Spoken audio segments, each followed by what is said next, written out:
दोस्तों, चाहे मर जाना, लेकिन नवरात्रि के 9 दिनों में यह 5 काम भूल से भी मत करना, वरना माता रानी का क्रोध आपके पूरे परिवार के ऊपर टूट पड़ेगा। आपके सारे व्रत, सारे उपवास, आपकी सारी पूजा पाठ पर पानी फिर जाएगा। माता लक्ष्मी आपका घर छोड़कर चली जाएगी। देखिए, यह नवरात्रि पूरे 512 सालों के बाद अपने साथ एक महाधन लक्ष्मी योग को लेकर आई है। इस नवरात्रि में अगर माता रानी को आपने प्रसन्न कर दिया तो आपको इतना धन मिलेगा, इतनी खुशियां मिलेगी कि आप दोस्तों खुशी से पागल हो जाएंगे। जिस चीज के लिए आप पिछले 7 जन्मों से इंतजार कर रहे थे, वह यह 9 दिनों में आपको मिल जाएगा। लेकिन अगर आपने 9 दिनों में यह 5 काम भूल से भी कर दिए तो माता रानी प्रसन्न होने के बजाय आपसे क्रोधित हो जाएगी। आपको दोस्तों 1 रुपये 1 पैसे के लिए तरसना पड़ जाएगा। देखिए, हर कोई चाहता है कि नवरात्रि के 9 दिनों में माता रानी उसके घर पधारे, माता रानी की उसे कृपा मिले। आप में से बहुत सारे लोग व्रत रखेंगे, उपवास रखेंगे, कोई चप्पल छोड़ देगा माता रानी को प्रसन्न करने के लिए। लेकिन दोस्तों, अगर जाने अनजाने में आप कुछ गलत काम कर जाते हैं, जानकारी के अभाव में, तो दोस्तों आप करेंगे, यही करेंगे आप में से कई लोग। दोस्तों, बिना जानकारी के कुछ न कुछ नवरात्रि के दिनों में कर ही देंगे, और उससे क्या होगा? माता रानी को कष्ट पहुंचेगा। माता रानी फिर आपके घर से नाराज होकर चली जाएगी। माता रानी आपके घर के द्वार से ही बाहर चली जाएगी और आपके घर पधारेगी नहीं। फिर इंसान के जीवन में दोस्तों घोर संकट आते हैं, घोर विपदाएं आती है, उसका कर्ज बढ़ जाता है, अकाल मृत्यु उसे सताती है। देखें, नवरात्रि के दिनों में जिस तरह से माता रानी अपने भक्तों के हालचाल लेने के लिए धरती पर आती हैं, वैसा ही भूत पिशाच प्रेतात्मा भी इन नवरात्रि के दिनों में बहुत ज्यादा आक्रामक हो जाते हैं। साथ ही साथ काला जादू, तंत्र मंत्र भी इन नवरात्रि के दिनों में बहुत ज्यादा किया जाता है। आप सभी यह बात तो जानते ही होंगे, और ऐसे में अगर आपके द्वारा कुछ गलत कार्य हो गए गाने अनजाने में, तो यह सारी बला आपकी जिंदगी को नरक बना सकती है। इसलिए सावधान रहना बहुत जरूरी है। आज इस वीडियो में मैं आपको बताऊंगा कि आपको कौन से 5 काम नहीं करने चाहिए इस नवरात्रि में, और साथ ही कौन से कार्य करने चाहिए इन नवरात्रि के दिनों में। आपके खास उपाय करें जिससे माता रानी आपका धन दौलत का भंडार आपके घर में भर दे, आपके सारे संकट मिटाए, आपकी जिंदगी से सारे संकट दूर करें। वीडियो में मेरे साथ शुरू से लेकर अंत तक बने रहिएगा। बहुत बहुत गंभीर जानकारियां आज मैं आपको इस वीडियो के माध्यम से नवरात्रि के बारे में देने वाला हूं। देखिए दोस्तों, सबसे पहले कार्ड की ओर बढ़ते हैं। बिल्कुल ध्यान से सुनिए। नवरात्रि के दिनों में भूल से भी सुनसान जगह पर मत जाना। सुनसान जगह पर भूल से भी नहीं जाना है, क्योंकि नवरात्रि के इन दिनों में नकारात्मक शक्तियां अपने चरम पर होती हैं। इधर उधर नकारात्मक शक्तियां, भूत प्रेत, पिशाच आत्माएं भटकती रहती हैं। इसलिए नवरात्रि के इन दिनों में सुनसान जगह हो गई, या फिर पीपल का पेड़ हो गया, नीम का पेड़ हो गया, इमली के पेड़ हो गए, रात्रि में खास करके इन पेड़ों के नीचे भी नहीं जाना चाहिए। नवरात्रि में आप देखेंगे दोस्तों, काला जादू, तंत्र मंत्र बहुत किया जाता है। कोई अपने दुश्मन को मिटाने के लिए, तो कोई अपने प्रतिद्वंद्वी को हराने के लिए, तो कोई जलन की भावना से किसी से बदला लेने के लिए काला जादू तंत्र मंत्र करवाता है। और वह तंत्र मंत्र किसी तिर पर किया जाता है, कोई टोटका किया जाता है। तो आपको दोस्तों हर चौराहे पर, हर तिराहे पर ऐसे टोटके मिलेंगे ही मिलेंगे। इन टोटकों से बिल्कुल दूर होकर आपको गुजरना है। इन टोटकों पर आपका पैर नहीं पड़ना चाहिए। अगर आपका पैर पड़ गया तो वह सारी बला आपके ऊपर भी आ सकती है। इसीलिए ऐसी जगह से दूर होकर गुजरे। अगली बात दोस्तों, आप लोग माता रानी की पूजा अर्चना तो करते ही हैं, खास करके दोस्तों व्रत भी रखते हैं। कुछ लोग चप्पल भी छोड़ते हैं, बहुत अच्छी बात है, सबकी अपनी अपनी श्रद्धा होती है। लेकिन इसके अलावा दोस्तों, आप दैनिक जीवन में यानी कि रोजमर्रा की जिंदगी में कुछ ऐसी गलतियां कर जाएंगे जिससे आपके सारे व्रत, सारे उपवास का फल आपको नहीं मिलेगा, और उल्टा माता रानी हो सकती है आपका घर छोड़कर जा सकती। इंसान के जीवन में फिर भूखमरी छा जाती है। उसके जीवन में कभी भी फिर माता लक्ष्मी नहीं टिकती। उसके ऊपर अकाल मृत्यु का भी संकट मंडराता है। इसलिए बचना बहुत जरूरी है। आखिर कौन से हैं वह काम? देखिए, आगे बढ़ूं उससे पहले वीडियो को लाइक जरूर कर देना। इतनी गंभीर वीडियो आज आपके लिए बनाई है, इसलिए वीडियो को लाइक करना बिल्कुल ना भूलें और नीचे कमेंट बॉक्स में सच्चे मन सच्ची श्रद्धा से 3 बार जय माता दी, जय माता दी, जय माता दी जरूर लिखेगा। जो भी व्यक्ति कमेंट बॉक्स में 3 बार जय माता दी लिखेगा, माता रानी उसे अगले 24 घंटों के अंदर एक बहुत बड़ी खुशखबरी देगी। तो आइए जानते हैं दोस्तों, ध्यान से सुनिए। अक्सर दोस्तों, घर में कभी कभी छोटी सी बात को लेकर पतंगगढ़ बन जाता है, लड़ाई झगड़े हो जाते हैं। कभी कभी कोई पति अपनी पत्नी को डांट देता है तो कोई पत्नी अपने पति के ऊपर चिल्ला देती है। कभी कभी कोई बच्चे होते हैं जो चिड़चिड़ करते हैं तो माता पिता अपने बच्चों को भी मारते हैं। कभी कभी घर के जो बच्चे हैं घर के बूढ़ों को भी डांट देते हैं, फटकार देते हैं या बूढ़ों का अपमान भी कर देते हैं। लेकिन यह बहुत बहुत गंभीर दिक्कत है दोस्तों। नवरात्रि के 9 दिन एक त्योहार है। माता रानी आपके घर पधारेगी। अच्छे से आपको माता रानी का आदर्श सम्मान पूजा पाठ करनी है। ऐसे में अपने घर की खास करके लक्ष्मी कौन है? आपके घर की लक्ष्मी है आपकी पत्नी, आपके घर की माँ, आपके घर की बच्ची, वही है आपके घर की असली लक्ष्मी। आपके घर की बच्ची वही है आपके घर की असली लक्ष्मी।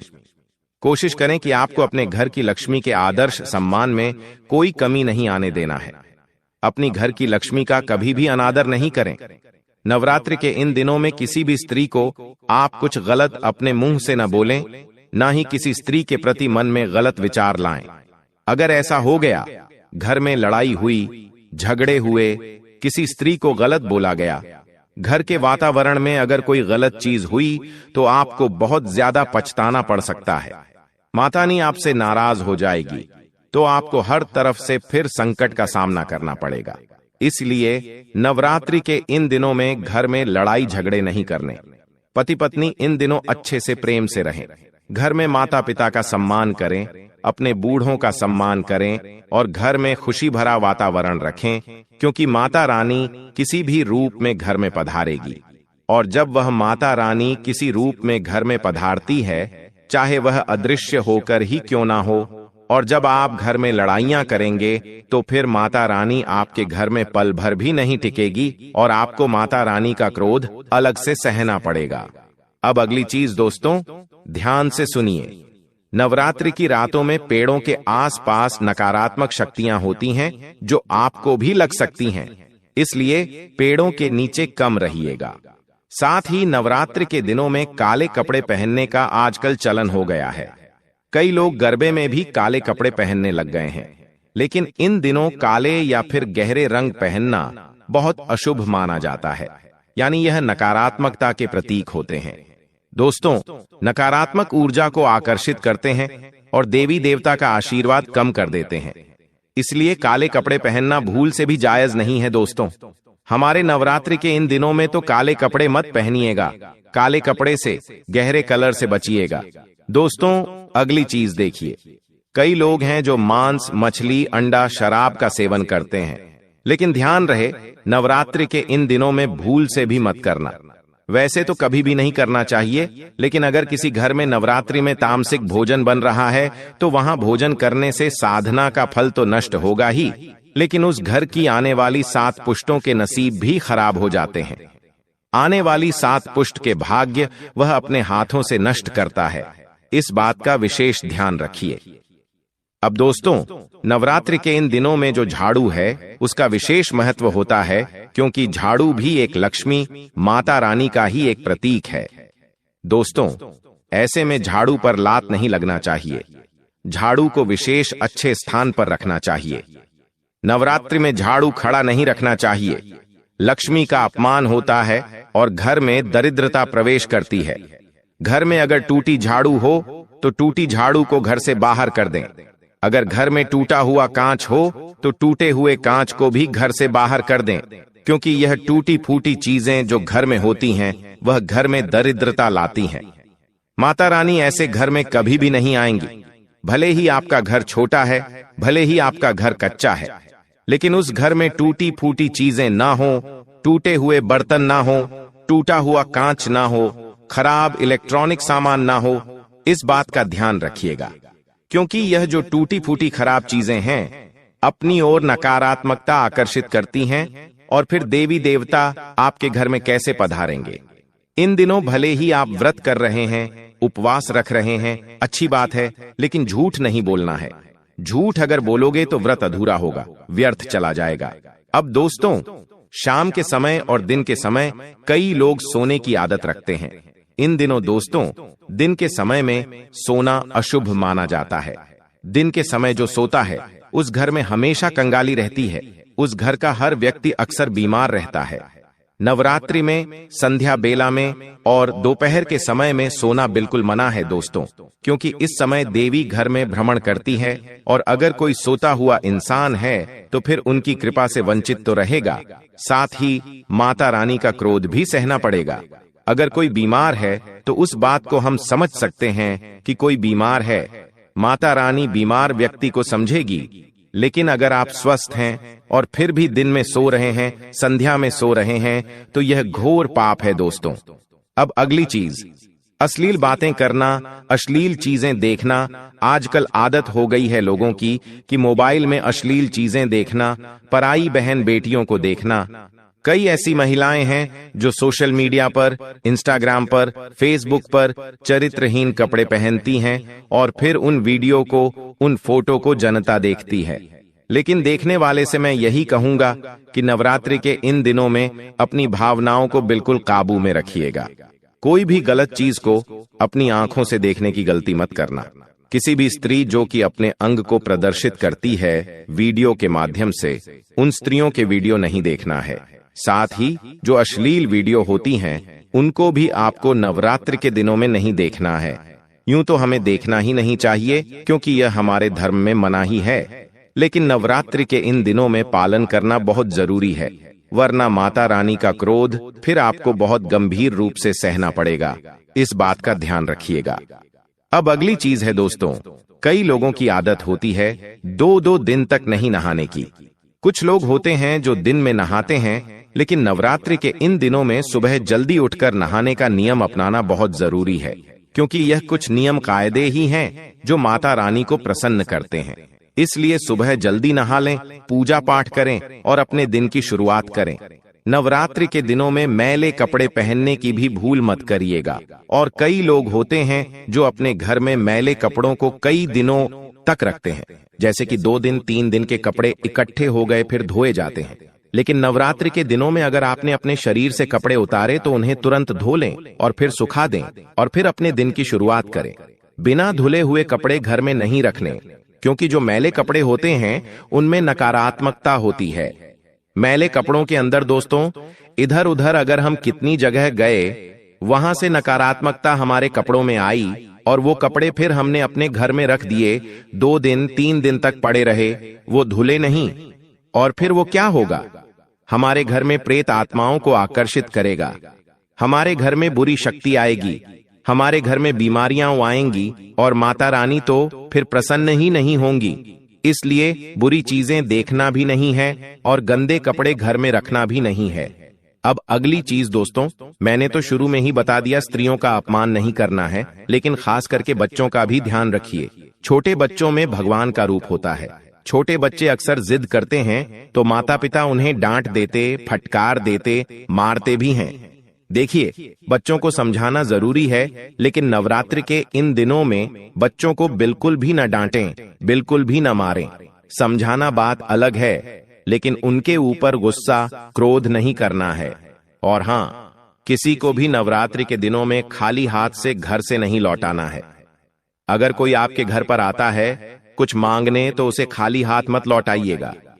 कोई जरूरतमंद अगर आता है तो उसे कुछ न कुछ अवश्य दें, अपनी श्रद्धा अनुसार। कोई पड़ोसी भी अगर घर पर मांगने आ जाए तो उसे भी खाली न जाने दें। इन दिनों घर आने वाले मेहमान को या फिर कोई भिखारी को या फिर कोई वृद्ध को, कोई ब्राह्मण को, कोई साधु को खाली नहीं लौटाना है। कुछ न कुछ जरूर देना चाहिए, नहीं तो घर में जो बरकत होती है वह कम हो जाती है। इस बात का ध्यान रखिएगा। साथ ही अपवित्र स्थानों पर नहीं जाना है। अपवित्र स्थान क्या होते हैं मैं आपको बताता हूं। जैसे कि शमशान घाट हो गया, शराब खाना हो गया, जुआ घर हो गया और वेश्यालय हो गया। इन जगहों को हम अपवित्र मानते हैं। कई ऐसे होते हैं जो वेश्या के पास जाते हैं, कई ऐसे लोग होते हैं जो शराब खाने में जाते हैं। ये बहुत अपवित्र जगह होती है।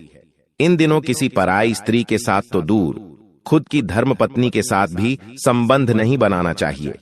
नवरात्रि के यह 9 दिन बहुत ही पवित्र होते हैं, इसलिए ध्यान दिया जाना चाहिए। ब्रह्मचर्य का पालन पूरे 9 दिनों तक होना चाहिए और इन जगहों से खुद को जितना दूर हो सके रखिए, क्योंकि माता रानी जब आपके घर पधारेंगी और अगर आप पवित्र न रहे तो माता रानी आपके घर के द्वार से ही वापस लौट जाएगी और नाराज होकर जाएगी, और फिर आपके घर में जो माता रानी का क्रोध पड़ेगा उससे आपको कोई नहीं बचा पाएगा। अगर शमशान जाना जरूरी है, कोई खास रिश्तेदार है जिसके साथ दोस्तों गलत चीज हो गई है, तो अगर आप शमशान जा रहे तो जाइए, लेकिन अपने साथ एक चाकू जरूर ले जाइएगा, कोई धारदार नुकीली चीज जरूर लेकर जाइएगा, क्योंकि नवरात्रि के दिनों में भूत प्रेत पिशाच दोस्तों चरम पर होते हैं। इनकी शक्तियां दुगुनी हो जाती हैं। इसलिए अपने साथ कोई धारदार नुकीली वस्तु ले जाएं, जिससे यह शक्तियां आपके आसपास भी न भटके। और हां, इन दिनों किसी को उधार मत दीजिएगा। किसी को करना है तो दान कर दीजिए, लेकिन उधार किसी को मत दीजिए। दोस्तों, नवरात्रि के दिनों में उधार देना या उधार लेना दोनों ही गलत माना जाता है। माता रानी नाराज होती हैं, घर की समृद्धि चली जाती है, घर की बरकत चली जाती है। माता लक्ष्मी किसी और को दोगे तो फिर माता लक्ष्मी फिर उसी इंसान के पास जाएगी, आपके पास क्यों रहेगी।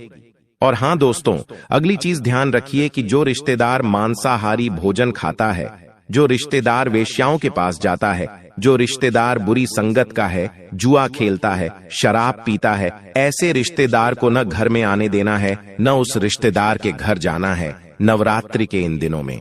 और हां, ऐसे रिश्तेदारों से तो 9 दिनों तक बात भी न करें। गंदे विचार वाले लोगों से भी दूर रहें।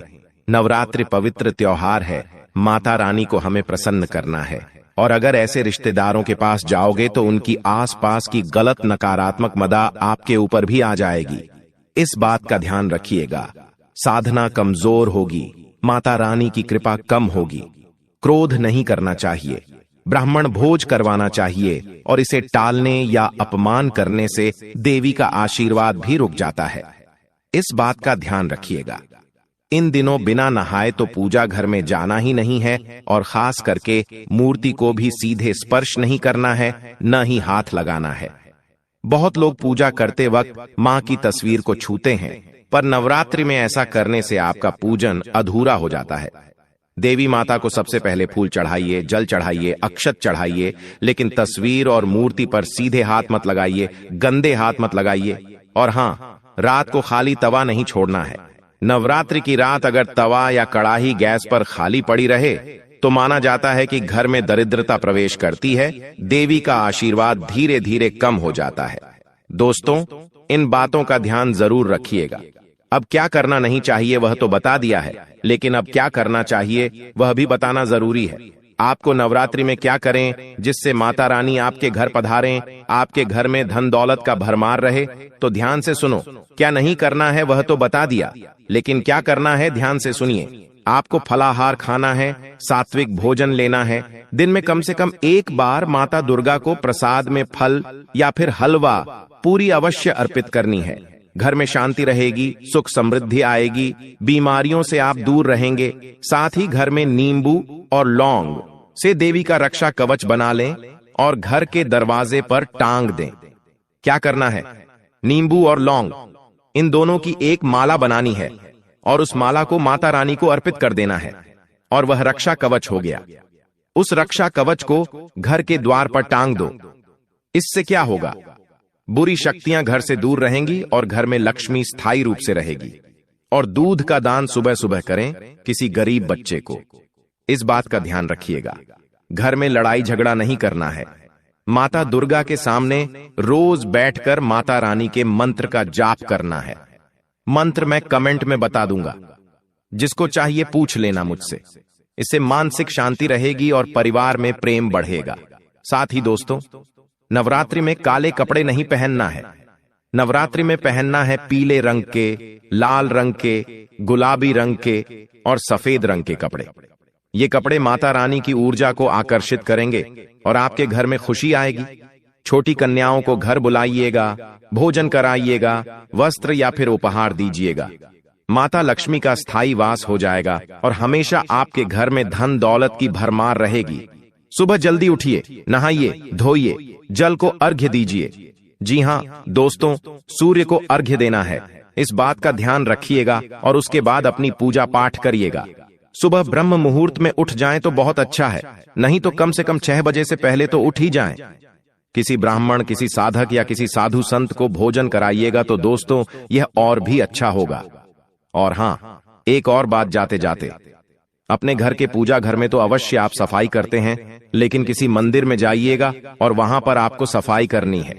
झाड़ू पोंछा वहां पर करना है, सफाई करना यानी कि श्रमदान देना है किसी भी मंदिर में जाकर।